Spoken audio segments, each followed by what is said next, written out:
A few months before our wedding, my fiancé left me because his mother decided I wasn't good enough for him. "You're nothing without my son. He can do so much better," she sneered. I just laughed, turned around, and walked out. Now, she calls me at least 10 times a day, crying and pleading for me to take back her heartbroken, broke, and miserable son. Even now, typing this out feels surreal. 3 months ago, I was choosing flowers and playlist songs, planning what should have been the happiest day of my life with Adam, my partner of 3 years. Today, I'm sleeping in my best friend's extra room, scrolling through apartment listings on my phone, trying to piece together where exactly everything went off track. Adam and I met back in 2021. Within half a year, we were practically glued to each other, and about a year and a half later, we moved in together. The first time I met his parents, his dad, Walt, seemed friendly enough, if a little on the quiet side.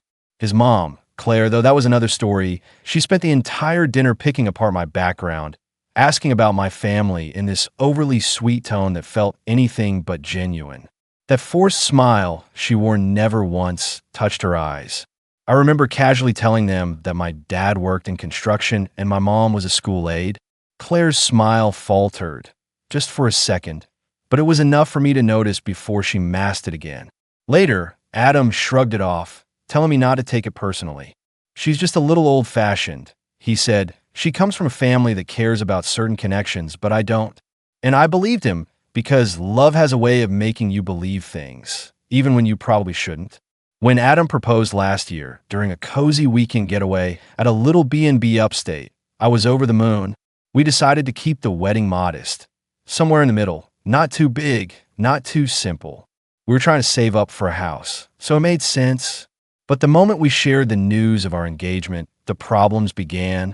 Claire suddenly wanted to be involved in every little aspect. At first, I thought it might be helpful. She had vendor connections, and since I worked long hours, some extra help sounded like a blessing. But it didn't take long before it became clear she wasn't helping. She was taking over. The venue I adored? She called it shabby. The food I was excited about? Not the kind of thing our family serves. The dress I had fallen in love with? A bit cheap looking, don't you think? Adam kept saying it was easier to let her have her way than to argue about everything.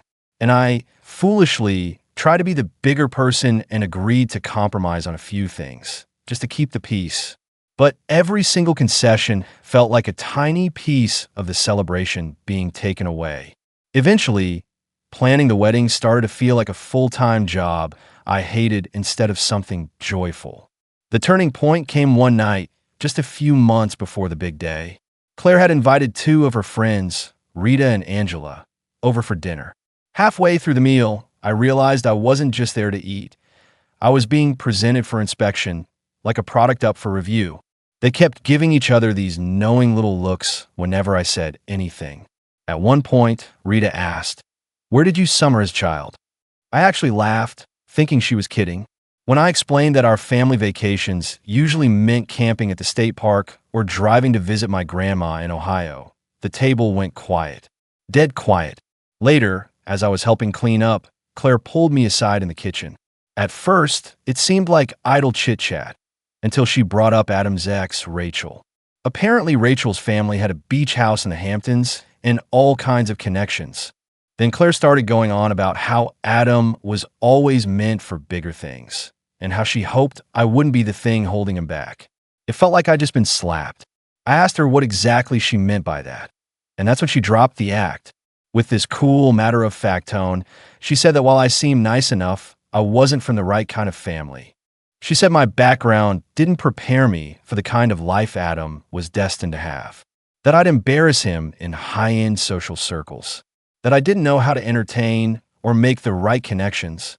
I was too stunned to even respond.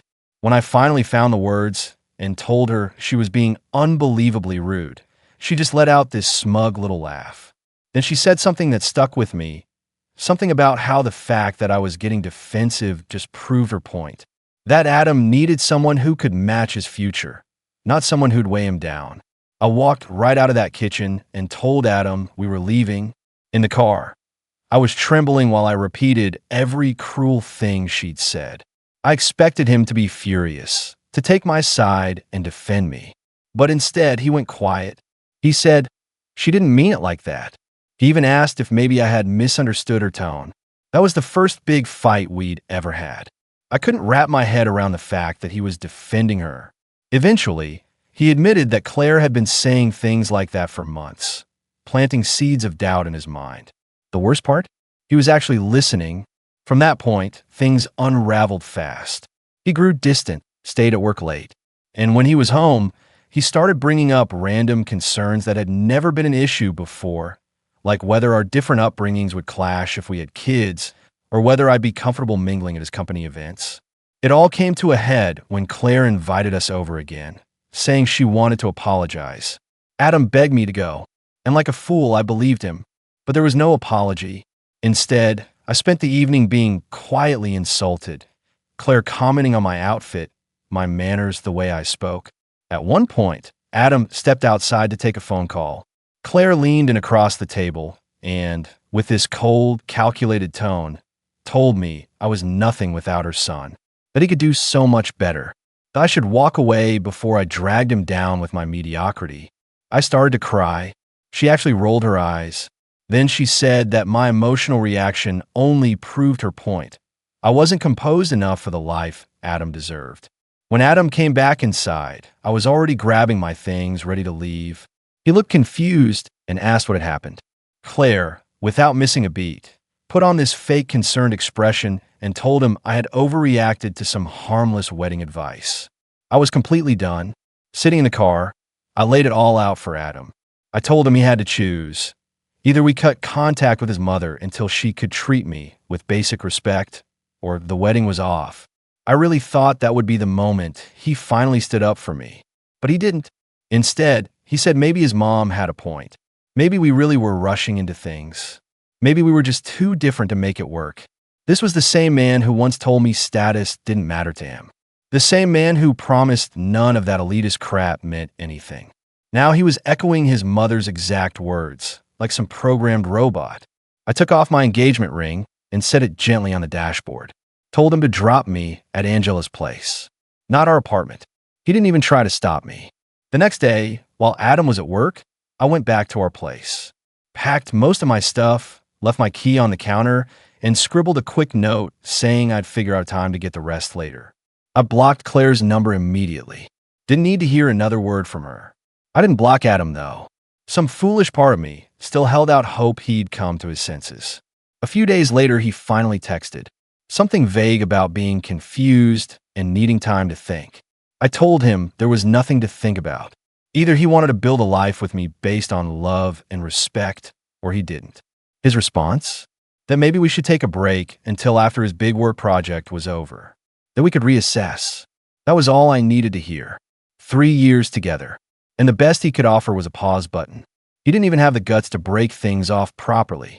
Just wanted to keep me on hold in case he changed his mind later. I told him not to contact me again. Mutual friends told me later that Adam was going around saying we'd mutually agreed to cancel the wedding due to different life goals. Sure, whatever helps him sleep at night. Meanwhile, I threw myself into putting the pieces of my life back together. Yesterday, I got a voicemail from Claire. No idea how she got my new number. She was sniffling and saying we should talk about Adam. I didn't finish listening before deleting it. Whatever drama they're dealing with in their perfect little world is not my problem anymore. I know this is long, but I needed to get it off my chest. The wedding would have been next weekend. Instead, I booked a solo beach rental I found on Airbnb. Not quite the honeymoon I imagined, but maybe exactly the kind of fresh start I need. First update. First off, thank you. Seriously. The support from everyone after that post meant more than I can say.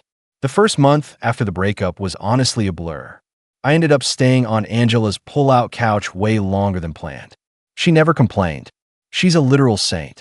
Every morning I'd wake up in that living room, reach for Adam out of habit, then remember, and the wave of pain would hit all over again.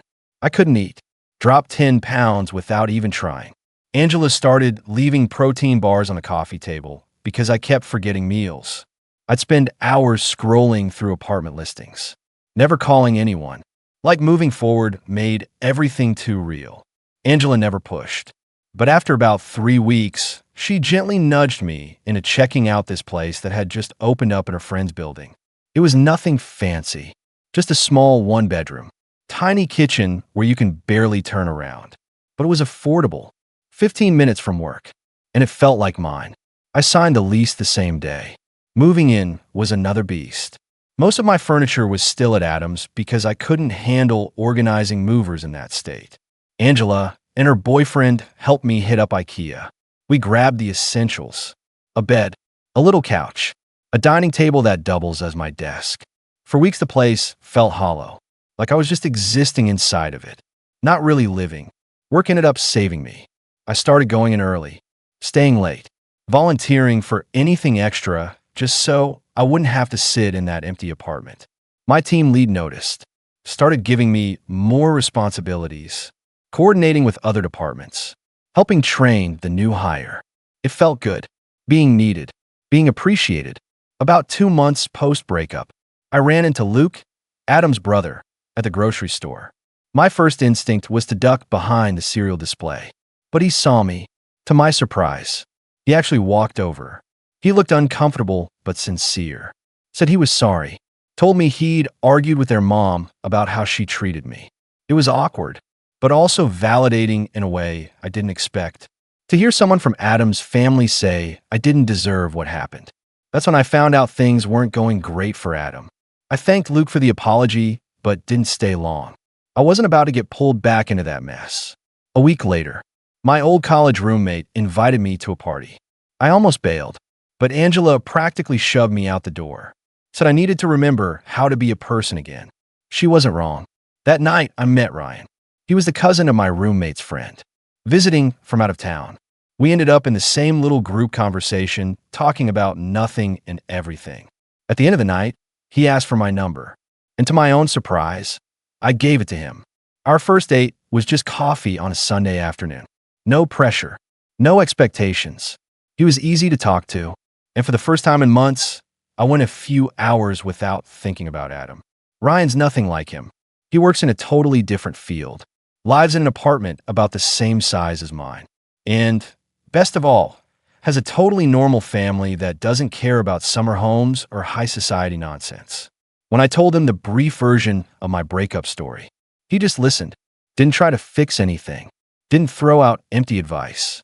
And around month 3, something unexpected happened at work. The company was restructuring.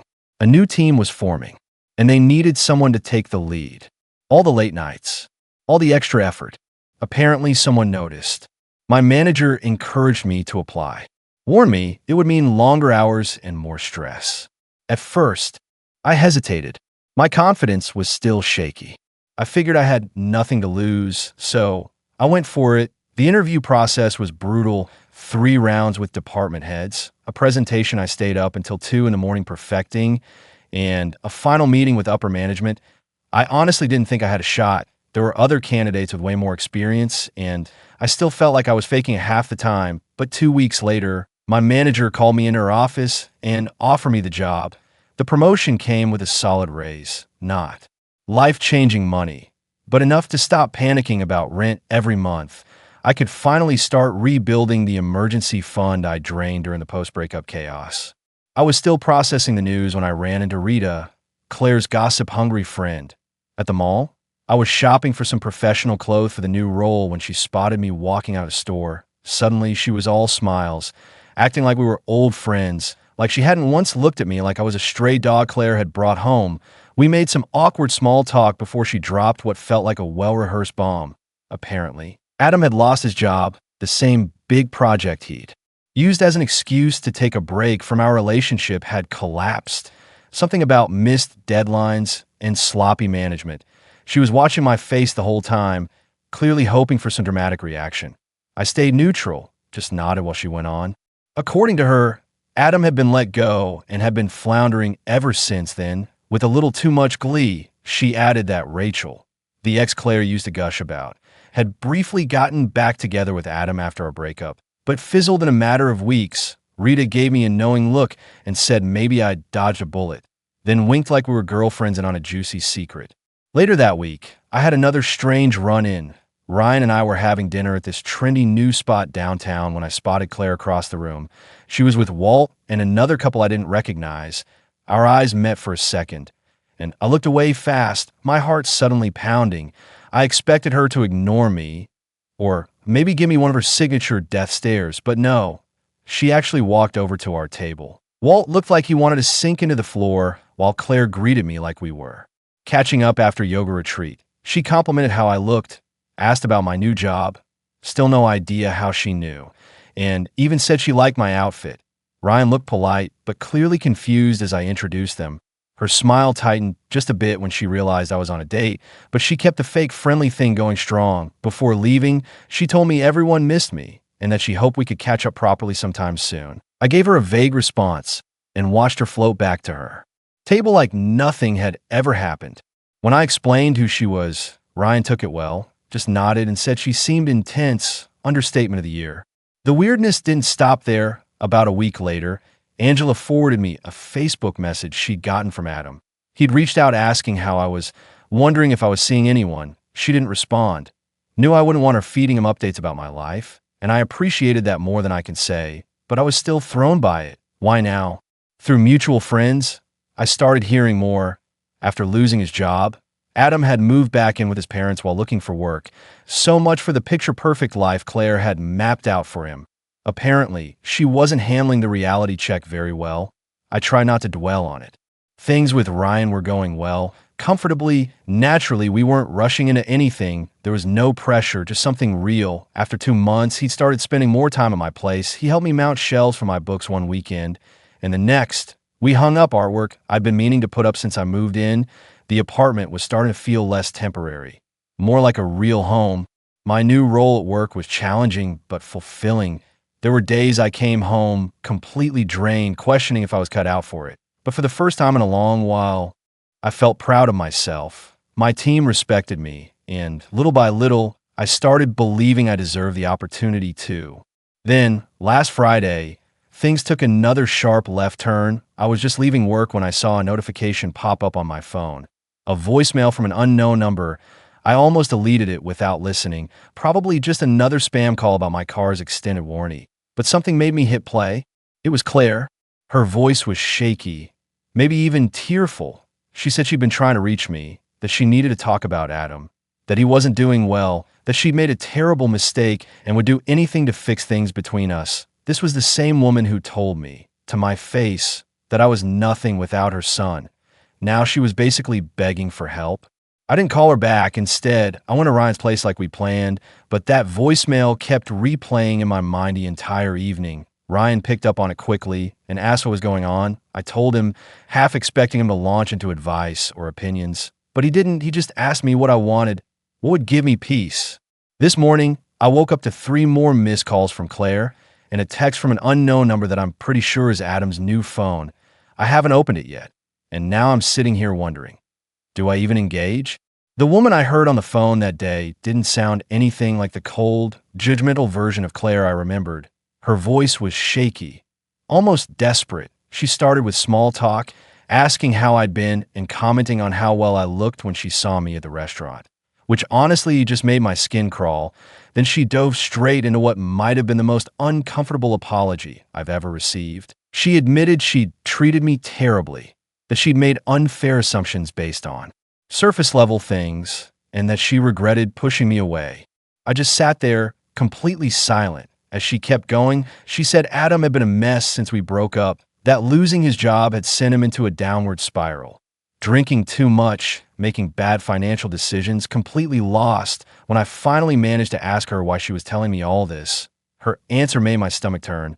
She thought I could help. She said I'd always been a stabilizing presence for Adam and that he needed someone responsible like me in his life right now. The audacity floored me. To go from calling me unworthy to suddenly deciding I was exactly what her son needed now that his life was falling apart.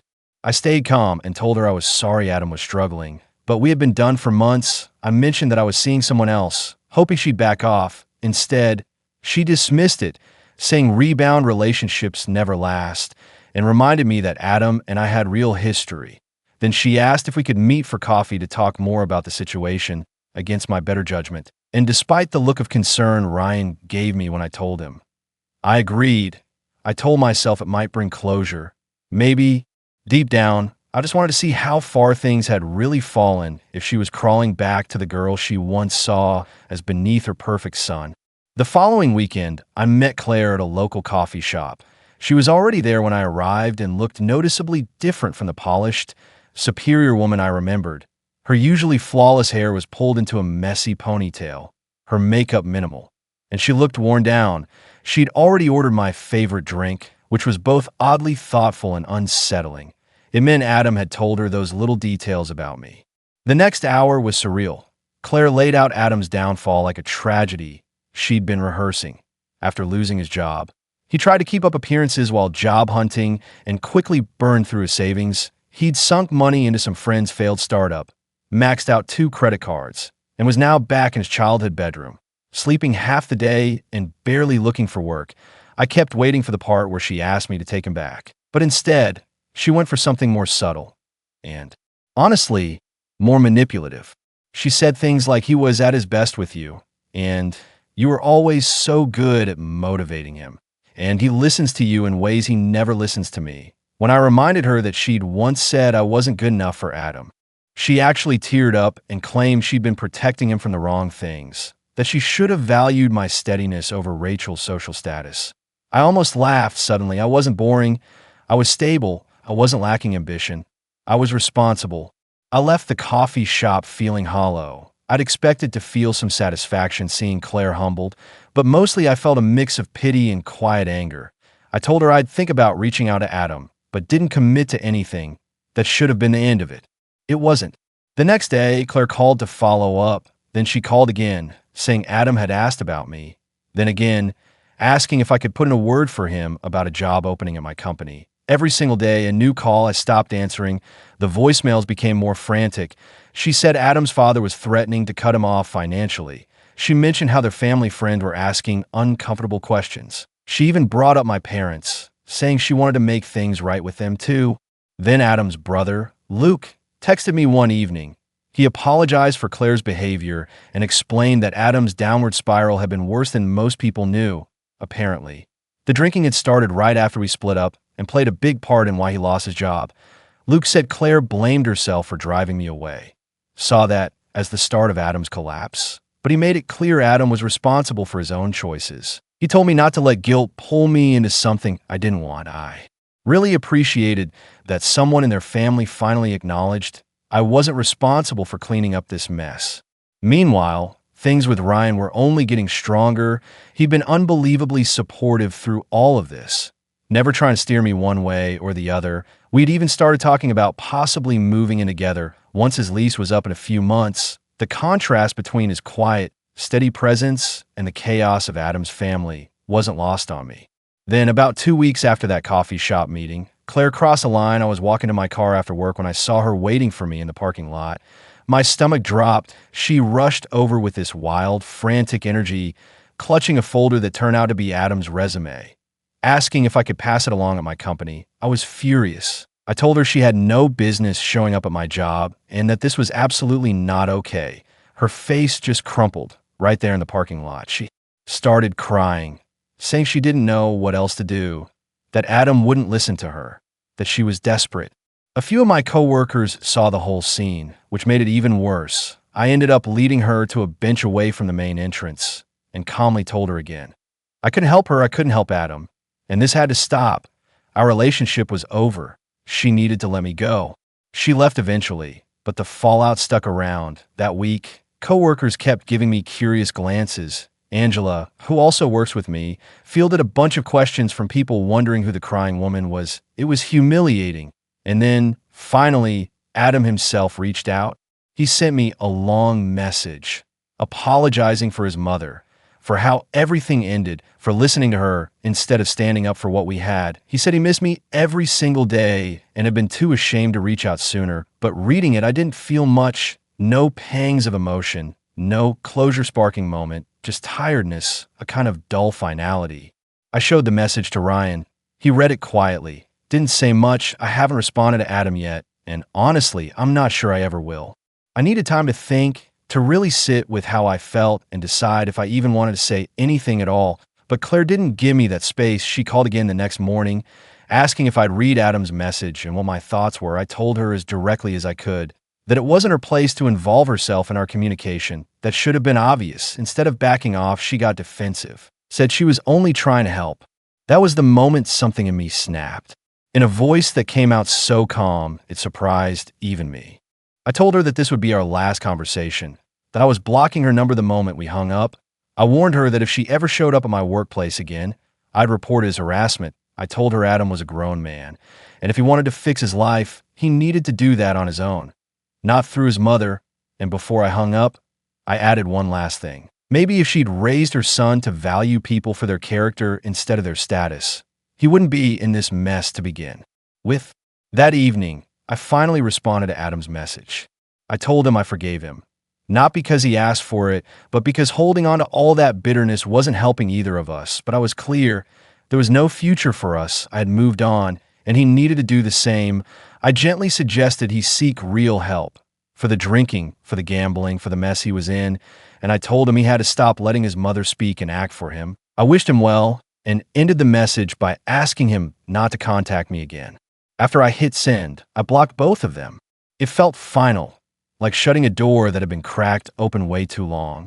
But the next day, I got a DM on Instagram. Claire had made a brand new account just to message me. This time, her tone was angry. She accused me of being cold, of turning my back on Adam when he needed support the most. She said I was throwing away everything we'd built just because of pride. That last line almost made me laugh. Claire, of all people, lecturing me about pride, as if her own hadn't wrecked everything to begin with. I didn't reply. I just blocked the new account, but she didn't stop. Emails came next from different addresses, then a handwritten letter arrived in my mailbox. Each message more frantic than the last, like she was unraveling by the hour. And then came the last straw. Ryan and I were having a quiet dinner at my place last weekend when there was a knock on the door. I wasn't expecting anyone. When I opened it, Adam was standing there. He looked rough, unshaven, tired, clearly tipsy, and right behind him, hovering anxiously, was Claire. For a second, I was too stunned to say anything. Ryan came up beside me, asking who was at the door, and the way Adam's face fell when he realized I had someone else there, it was almost heartbreaking. What followed was tense and uncomfortable. Adam started talking about our past, about all the mistakes he'd made, how much he wished he could undo it all. Claire kept cutting him with things like, "You were so good together," as if she hadn't tried to tear us apart. I didn't invite them in. Instead, I stepped out into the hallway and pulled the door mostly shut behind me. I told Adam, as kindly but firmly as I could, that this wasn't okay, that showing up at my home was a serious boundary violation. I reminded him that I meant what I said, that I'd moved on and he needed to as well. What he said next actually caught me off guard. He turned to Claire and told her this was exactly why he hadn't wanted to come, that he knew it would make things worse. Then he looked at me and apologized, not for the breakup this time, but for not standing up for me back then, for not protecting me from his mother when it mattered, or now. I haven't heard from either of them in the 5 days since. Luke texted me once, just to apologize again, and let me know he'd taken Adam to his first Gamblers Anonymous meeting. I thanked him, but didn't ask for any more updates. Ryan and I are planning a weekend getaway soon. I've changed my email. I told my manager to be aware of any unexpected visitors. Life is moving forward, and honestly, it's better than I ever expected it to be, especially considering that just a year ago, I was planning a wedding to someone who was never right for me. I don't know if I'll ever need to post another update, but I hope I won't.